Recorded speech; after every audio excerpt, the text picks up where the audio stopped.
Hi I'm Satish, welcome to top 980. ఇవాల్టి top 9 entertainment news ఏంటో ఇప్పుడు చూసేద్దాం. కాషాయం కట్టి విల్లు చేతబట్టి రాముడు వనవాసం టైంలో ఎలా ఉన్నాడో అచ్చుగుద్దినట్టు అలానే RRR సినిమాలోని క్లైమాక్స్లో రామ్ చరణ్ కనిపించాడు. తన లుక్తో అభినవ రాముడిగా అందరి మన్ననలను అందుకున్నాడు. ఇక ఇప్పుడు పెద్ద సినిమా కోసం కండలు తిరిగిన దేహంతో గదలాంటి ముగ్ధార్ను పట్టుకొని అందరికీ హనుమంతుడిని గుర్తు చేస్తున్నాడు రామ్ చరణ్. దీంతో చరణ్ అభిమానులు ఈ రెండు సినిమాల్లోని ఫోటోలను సోషల్ మీడియాలో షేర్ చేస్తూ అప్పుడు రాముడిగా ఇప్పుడు హనుమంతుడిగా ఒక్క చరణ్కే సాధ్యమంటూ కామెంట్ చేస్తున్నారు. అప్కమింగ్ ఫిలిమ్స్లలో రాముడిగానో లేక హనుమంతుడిగానో తమ అభిమాన హీరో చరణ్ను చూడాలని కోరుకుంటున్నారు. రామ్ చరణ్ పుట్టినరోజు సందర్భంగా అభిమానులకు పెద్ద టీం స్పెషల్ ట్రీట్ అందించింది. దర్శకుడు బుచ్చిబాబు సనా తెరకెక్కిస్తున్న ఈ భారీ రూరల్ స్పోర్ట్స్ డ్రామా నుంచి సరికొత్త టీజర్ రిలీజ్ అయింది. అయితే ఈ టీజర్లో చరణ్ కుస్తీ వీరుడుగా కండలు తిరిగిన శరీరాకృతితో కనిపించడం హాట్ టాపిక్గా మారింది. దాంతోపాటే పెద్ద క్రికెట్ నేపథ్యంగా సాగే సినిమా అనుకున్న ఆడియన్స్కు ఈ లేటెస్ట్ గ్లిమ్స్ స్వీట్ సర్ప్రైజ్ని ఇచ్చింది. దీంతో పెద్ద బర్త్డే గ్లిమ్స్ కాస్త ఇప్పుడు సోషల్ మీడియాలో సెన్సేషన్ అవుతోంది. అన్ని ప్లాట్ఫామ్స్లలో దిమ్మ తిరిగే రెస్పాన్స్ను వచ్చేలా చేసుకుంటోంది. దురంధర్ 2 సినిమా అద్భుతమైన రికార్డ్ క్రియేట్ చేసింది. విడుదలైన వారం రోజుల్లోనే ప్రపంచవ్యాప్తంగా 1000 కోట్ల రూపాయల గ్రాస్ వసూళ్లు సాధించింది. ఒక సినిమాకు సంబంధించిన 2 భాగాలు 1000 కోట్లు అందుకున్న మొదటి ఇండియన్ సినిమాగా దురంధర్ చరిత్ర సృష్టించింది. ఇప్పుడు వరుస పరాజయాలతో ఇబ్బంది పడుతున్న శ్రీలీల ఆశలన్నీ కార్తీక్ ఆర్యన్తో నటిస్తున్న బాలీవుడ్ సినిమా మీదనే ఉన్నాయి. అక్కడ ఈ క్రేజీ ప్రాజెక్ట్తోనే శ్రీలీల డెబ్యూ చేస్తున్నారు. హిందీ ప్రేక్షకుల అభిరుచికి తగ్గట్టుగా తనను తాను మలుచుకుంటూ ఈ సినిమాతో నార్త్ ఇండియాలో కూడా జెండా పాతాలని పట్టుదలతో ఉన్నారు. తాజాగా కార్తీక్ ఆర్యన్ సినిమా సెట్లో శ్రీలీల జాయిన్ అయ్యారు. ఈ సినిమా పేరే ఆషికీ 3 అని నెట్టింట వైరల్ అవుతోంది.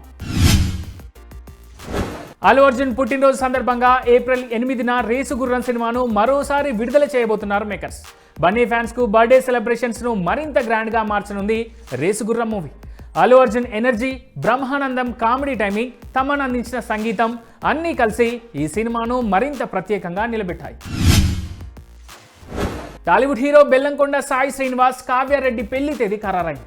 ఏప్రిల్ 5, 2026న నిశ్చితార్థం అనంతరం ఏప్రిల్ 29న తిరుపతిలో అత్యంత నిరాడంబరంగా వివాహం జరగనున్నట్టుగా తెలుస్తోంది.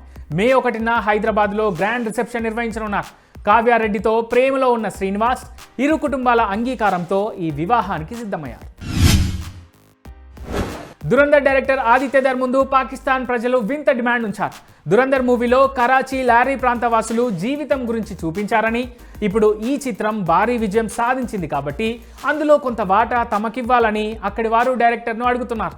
ప్రస్తుతం దురంధర్ 2 మూవీ 1000 కోట్లు వసూలు చేసిందని, అందులోంచి ఓ 500 కోట్లు తమకు ఇస్తే ఆ డబ్బుతో తమ లారీ ప్రాంతంలో రోడ్లు నిర్మించుకుంటామని వారు ఆదిత్యధర్కు చెబుతున్నారు. ఇందుకు సంబంధించిన వీడియో ప్రస్తుతం సోషల్ మీడియాలో హాట్ టాపిక్ అవుతోంది. ఇండియన్స్ను అవక్కయ్యేలా కూడా చేస్తోంది. టాలీవుడ్ ప్రముఖ సినీ నటుడు రాహుల్ రామకృష్ణ సోదరుడు మరణించారు. పారాక్వాట్ అనే రసాయన గడ్డి మందు కారణంగా తన సోదరుడు ప్రాణాలు కోల్పోయాడని ఆయన సోషల్ మీడియా ద్వారా తెలిపారు. అత్యంత విషపూరితమైన ఈ రసాయనం తెలంగాణలో చాలా సులభంగా అందుబాటులో ఉండడం తెలిసి తనను ఎంతో దిగ్భ్రాంతికి గురిచేసిందని ఆయన అన్నారు. ఈ రసాయనం వల్ల సంభవిస్తున్న మరణాల సంఖ్యను చూసి డాక్టర్లు కూడా షాక్ అవుతున్నారని రాహుల్ పేర్కొన్నారు. ఆత్మహత్యల కోసం విచ్చలవిడిగా ఈ మందు దుర్వినియోగం అవుతుందని అన్నారు. ఇది ప్రతి చోట ఎంత సులభంగా లభిస్తుందో చూసి దిగ్భ్రాంతి చెందానని ఆయన చెప్పుకొచ్చారు. దయచేసి వీలైనంత త్వరగా దీనిని నిషేధించండి, ప్రాణాలను కాపాడండి అంటూ తెలంగాణ ముఖ్యమంత్రి కార్యాలయానికి, భారత ప్రధానమంత్రి కార్యాలయానికి ఆయన విజ్ఞప్తి చేశారు. పెద్ద సినిమా షూటింగ్లో చరణ్ గాయపడ్డారని తెలియగానే అభిమానులు షాక్ అయ్యారు. బర్త్డేకు సరిగా 2 రోజుల ముందు ఇలా జరగడంపై బాధపడ్డారు. పెద్ద సినిమాకు ఇక బ్రేక్ తప్పదని సోషల్ మీడియాలో వినిపిస్తున్న వార్తలను చూసి మరింత బాధలోకి జారుకున్నారు. కానీ కట్ చేస్తే చెర్రీ గాయాన్ని కూడా లెక్క చేయకుండా బ్యాండేజ్తోనే పెద్ద సెట్లో మెరిశాడు. తన కోసం వచ్చిన ఫ్యాన్స్ను విష్ చేసి సెల్ఫీ ఇచ్చి మరీ పెద్ద సినిమాకు నో బ్రేక్ అనే హింట్ ఇచ్చాడు.